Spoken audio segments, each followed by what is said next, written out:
हाय दोस्तों, welcome back my YouTube channel free knowledge by SD. जैसा कि आप सभी जानते हैं, मैं आपको बायोलॉजी पढ़ाता हूं और आज हम पढ़ने वाले हैं बायोलॉजी में क्लास 12th की बायोलॉजी है, उसका बॉटनी का part chapter 1 sexual reproduction in flowering plants यानी पुष्पी पादपों में लैंगिक जनन। आप उसका थोड़ा मोटा मोटा अभी इंटरव्यू समझिए, वो सॉरी इंट्रोडक्शन उसका समझिए। क्या समझिए? अभी थोड़ा थोड़ा इंट्रोडक्शन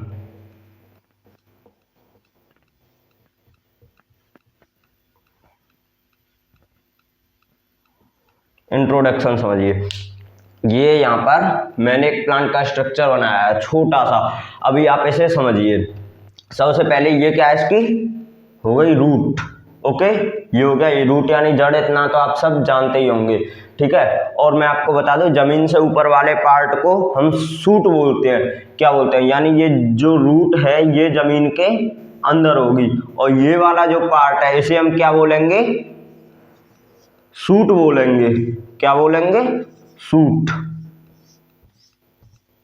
ओके, शूट बोलेंगे। और ये जो पार्ट है इसे रूट बोलेंगे। इतना आपकी समझ में आ गया होगा। तो ये क्या है? ये हो गया लीफ, ठीक है। लीफ आप समझते ही होंगे, पत्तियां। और ये स्टेम तना, और ये रूट जड़, ठीक है। ये आप समझते ही होंगे। फिर ये जो ऊपर ये मैंने बनाया शूट एपिकल मेरिस्टेम। ये क्या होता है? ये मैं आपको बता दूं, ये वो टिश्यू होते हैं जिनकी सेल्स डिवाइड करती रहती हैं। क्या करती रहती हैं? सेल्स डिवाइड करती रहती हैं। सेल्स डिवाइड होती रहती हैं। सेल्स डिवाइड होती रहती हैं। इतना मैंने आपको ही बता दिया। जमीन से ऊपर वाले भाग को, पौधे के को, उसे शूट बोलते हैं, और जमीन के अंदर वाले को रूट बोलते हैं। अब एनिमल में भी 3 फेज होते हैं, और प्लांट्स में भी। तो उसे समझिए, जब प्लांट्स पर फ्लावर आने लगे, यानी जब प्लांट्स जो पौधा है उस पर फूल आने लगे, फ्लावर आने लगे, तो आप समझ लीजिए कि वो अपने रिप्रोडक्टिव फेज में आ चुका है। उसके बाद उसमें भी कुछ चेंज होते हैं, हार्मोनल चेंज होने लगती है। मतलब कहने का तात्पर्य, यानी पहले उसकी डेस्टिनी थी जो, वो क्या थी कि वो क्या बनाएगा बताइए? वह प्लांट का पार्ट बनाएगा। लेकिन अब वह क्या बनाएगा? अब वह फ्लावर का पार्ट बनाएगा। ओके, तो उसे भी मैं आपको समझाने की कोशिश कर रहा हूँ। उसमें कुछ स्ट्रक्चरल चेंज भी होने लगते हैं। यानी मैं आपको 3 वो बता रहा हूँ, 3 स्ट्रक्चर बता रहा हूँ।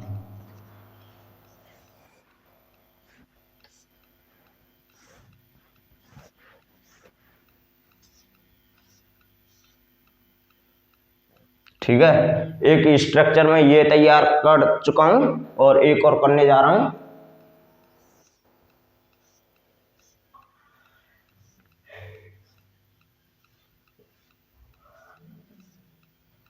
ठीक है, दूसरा स्ट्रक्चर, और ये तीसरा स्ट्रक्चर। ये मैंने 3 स्ट्रक्चर चेंज कर लिए। ये क्या थी? फ्लोरेट मेरिस्टम, फ्लोरल मेरिस्टम, ठीक है।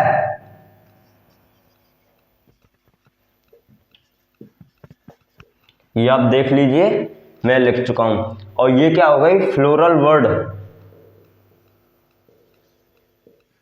वर्ड मतलब आप समझते ही होंगे, वैसे मैं लिख दे रहा हूं कली। और ये यहां पर क्या हो जाएगा? ये पूरा का पूरा, ये कली के बाद फ्लावर बन जाएगा।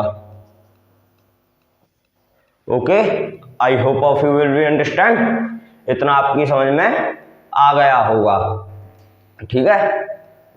तो इतना अब आपकी समझ में आ गया होगा। अब इसे आप एक बार अगर चाहें तो आप इसे नोट डाउन कर सकते हैं। उसके लिए मैं हो जाता हूँ थोड़ी साइड, और उसके बाद अगर आप इसे नोट डाउन कर लीजिए, मैं आपको 10 या 12 सेकंड 15 सेकंड का जो समय चाहिए आप ले लीजिए। और कोई शब्द अगर आपकी समझ में नहीं आ रहा है तो आप मुझे बता दीजिए।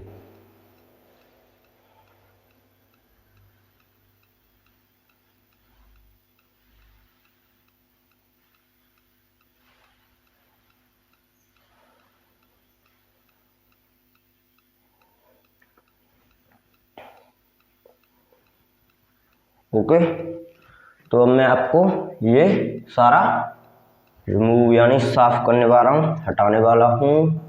ये आपने नोट डाउन कर ही लिया होगा, तो इसे आइए हटा देते हैं।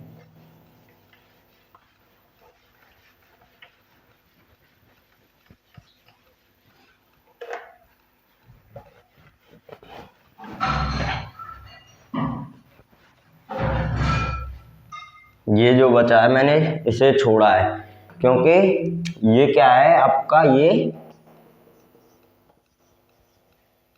फ्लावर है। ओके, और एनसीईआरटी इसे क्या बोलती है, मोर्फोलॉजिकल एंड एम्ब्रियोलॉजिकल मार्वल, यानी मोर्फोलॉजिकल और एम्ब्रियोलॉजिकल मार्वल इसे बोलती है एनसीईआरटी। क्या बोलती है, मोर्फोलॉजिकल, दोनों लिख दे रहा हूं, फोलॉजिकल and embryo, EMBR, bio LOGICL, embryological marvel. कौन बोलती है इसे, ये एनसीईआरटी बोलती है। ठीक है, एनसीईआरटी से मोर्फोलॉजिकल एंड एम्ब्रियोलॉजिकल मार्वल बोलती है। बस इसमें ये फिगर मैंने स्ट्रक्चर इसीलिए बचा कर रखा था रिमूव करने से, ताकि आपको समझाया जा सके।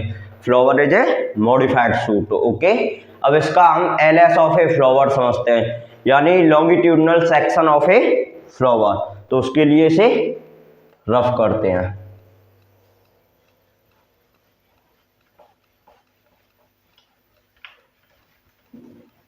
क्या समझते हैं, LS of a flower.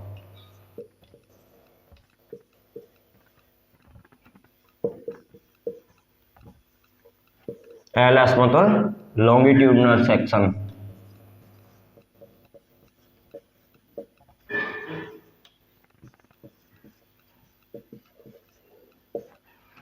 Longitudinal section of flower, ये थोड़ा बड़ा स्ट्रक्चर हो जाएगा, बट हम इसे बनाने का प्रयास करते हैं।